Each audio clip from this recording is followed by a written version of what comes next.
ब्रह्ममुरारिसुरार्चितलिङ्गं निर्मलभासितशोभितलिङ्गम् जन्मज दुःखविनाशकलिङ्गं तत्प्रणमामि सदा शिवलिङ्गम्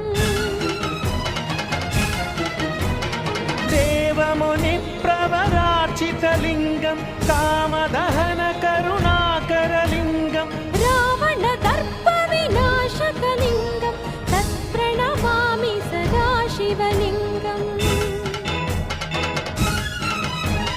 सर्वसुगन्धसुलेपितलिङ्गं बुद्धिविवर्धनकारणलिङ्गम्